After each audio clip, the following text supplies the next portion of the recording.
السلام علیکم پیارے دوستوں، ایک درس ایک کہانی میں ایک اور دلچسپ کہانی لے کر آپ کے سامنے حاضر ہوئی ہوں۔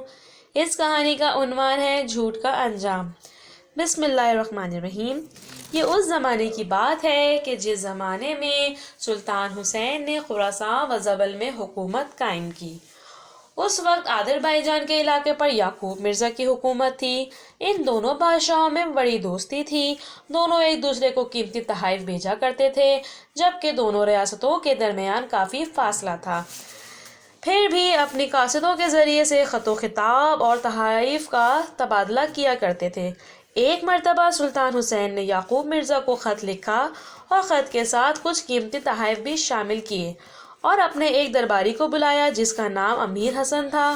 اسے بلا کر خط اور تمام تحائف اس کے حوالے کیے اور کہا کہ تم اسے سلطان کے پاس لے جاؤ، اور جاتے وقت کہا کہ تم ہمارے کتب خانے جاؤ اور وہاں سے مولانا جامی کا مجمع کلام کلیات جامی بھی لے لو، اور وہ کتاب بھی ہماری طرف سے امیر کو بطور ہدیہ پہنچاؤ۔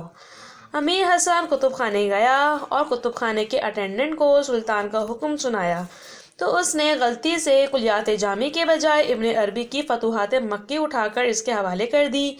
دونوں کتابیں دیکھنے میں ایک جیسی تھیں۔ قاصد نے بھی کھولنے کی زحمت نہ کی اور یوں ہی لاپرواہی سے لے کر چلتا بنا۔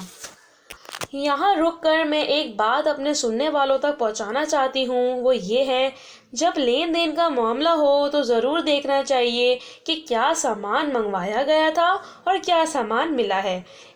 اس لیے ایک لمحے کی زحمت اٹھانے سے دوستوں انسان بڑی زحمت سے بچ سکتا ہے۔ الغرض ایک طویل اور اکتا دینے والا سفر طے کر کے وہ سلطان آذربائیجان کے پاس پہنچا۔ سلطان نے قاصد کی بڑی عزت و تکریم کی اور اس سے سلطان کی حسین کی خیریت دریافت کی، پھر اس کی اولاد اور اس کے تمام خاندان والوں کی فرداً فرداً خیریت دریافت کرتا رہا، اور آخر میں اس نے قاصد سے خود ہی اس کی خیریت دریافت کی تو اس نے کہا، الحمدللہ، بالکل حشاش بشاش ہوں۔ بادشاہ سلطان آذربائیجان نے کہا، سفر طویل تھا، 2 ماہ کا سفر تھا، مجھے یقین ہے کہ تم ضرور تھک گئے ہوگے، کیونکہ اتنے لمبے سفر میں انسان تھک جاتا ہے۔ مگر قاصد تو جھوٹ بول بول کر بادشاہ کے دل میں اپنی عزت پیدا کرنا چاہتا تھا اور بدلے میں قیمتی انعامات کو حاصل کرنا چاہتا تھا۔ وہ پھر بولا، نہیں جناب، بالکل نہیں تھکا، اور خوش آمدی لہجے میں کہتا ہے، جب میں تھکن محسوس کرتا تھا تو میں اس منزل پر رک کر کلیات جامی اٹھا کر پڑھنے لگ جاتا تھا اور اس سے میری تمام تھکان دور ہو جاتی تھی۔ سلطان نے آپ کے لیے کلیات جامی کا نسخہ روانہ کیا ہے اور میں بھی تمام راستے لطف اندوز ہوتا رہا ہوں۔ چونکہ یعقوب مرزا کو کتابیں پڑھنے کا بہت شوق تھا، وہ علم و ادب سے لگاؤ رکھتا تھا، تو کہنے لگا، میں بھی ایک مدت سے یہ کتاب تلاش کر رہا تھا لیکن مجھے مل نہیں پا رہی تھی، اور اب سلطان حسین کا احسان ہے کہ انہوں نے یہ کتاب مجھے روانہ کی ہے، آپ مجھے جلدی سے وہ کتاب لا کر دے دیں۔ قاصد نے اپنے نوکر سے حکم دیا، سامان کی فلاں بوری میں وہ کتاب موجود ہے، جا کر لے لاؤ۔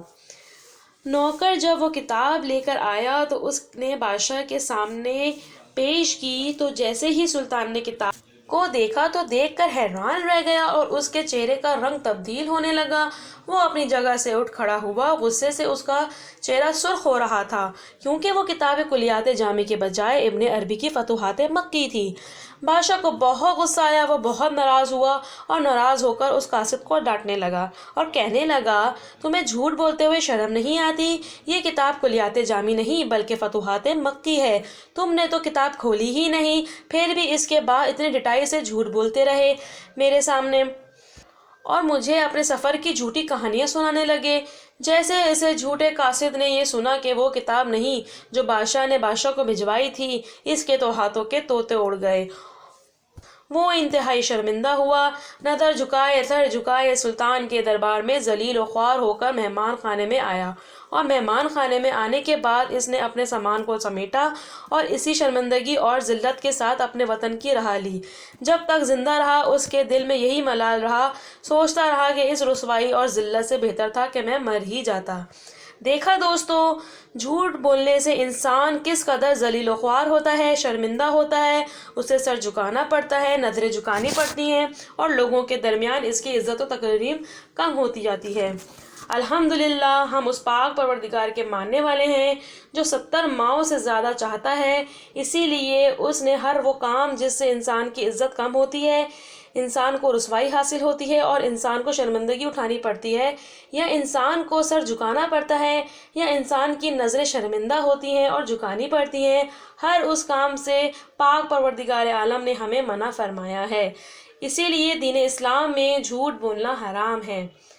پاک پروردگار عالم نے اشرف المخلوقات کو سربلند دیکھنا چاہتا ہے، اس کی نظروں کو شرمندہ نہیں دیکھنا چاہتا، اسے باوقار باعزت دیکھنا چاہتا ہے۔